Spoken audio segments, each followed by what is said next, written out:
how to solve absolute value inequalities. That will deal with the IXL will be L3, solve absolute value inequalities. Okay, so let's go ahead and get started. Let's get rid of this. Okay, so we have two situations here. Both of these are where we have an inequality dealing with a negative outcome.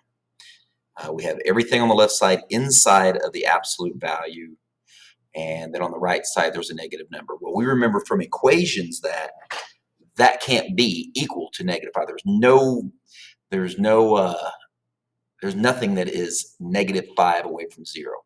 It's a little bit different when you're dealing with an inequality, and here's how you need to think of it. This is going to be a positive number right here no matter what. It's going to be a positive number right here no matter what. Is there any positive number that's to the left of -5 on the number line? There's not. There's no positive number left of -5, smaller than -5 on the number line. Therefore, the answer to this one is nope. You cannot have that. You cannot have a number left of -5 that's positive, and everything in here is, when it all is said and done, it comes out to be a positive number. The actual answer to this is going to be the empty set. And I believe you remember that it's a tiny circle with a big old line through it. That's the empty set.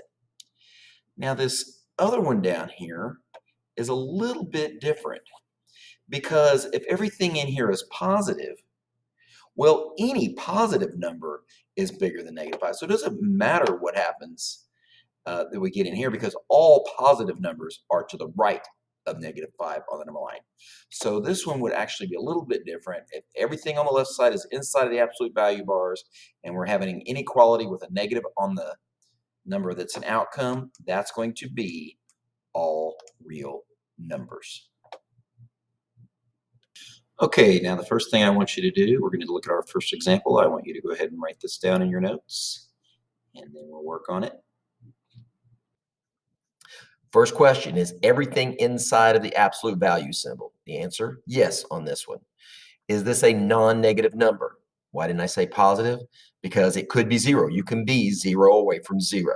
So 0 would work, but 0 is neither positive nor negative. So is this a non-negative number? Yes, it's either 0 or positive. It is a non-negative number. All right, so here's the steps. You look at everything in here and you write it down exactly as you see it right down here on the left. Then you finish it up. There you go. You did part of this. This says x is greater than 3. But it could also be the opposite of everything in here. So you're going to write the opposite of everything in there is greater than 3. Okay, so the problem that I have right here is that I'm not interested in negative x. I'm interested in positive x. So I have to ask myself, what's the coefficient right here? What number's in front of that letter? The invisible number is a 1, or since this is a negative x, it is a -1. The -1 is in front of there. Now I can work this. How do I get the x by itself? I divide out the -1. Ding, ding, ding, ding, ding. Remember, when you multiply or divide by a negative number and you're dealing with an inequality, that means that you have to flip the inequality. You have to flip that inequality. Okay, so let's go ahead and continue. I know that these cancel, leaving just the x. Okay, and if I divide one term by -1, I have to divide all the terms by -1. And 3 divided by -1 is going to be -3.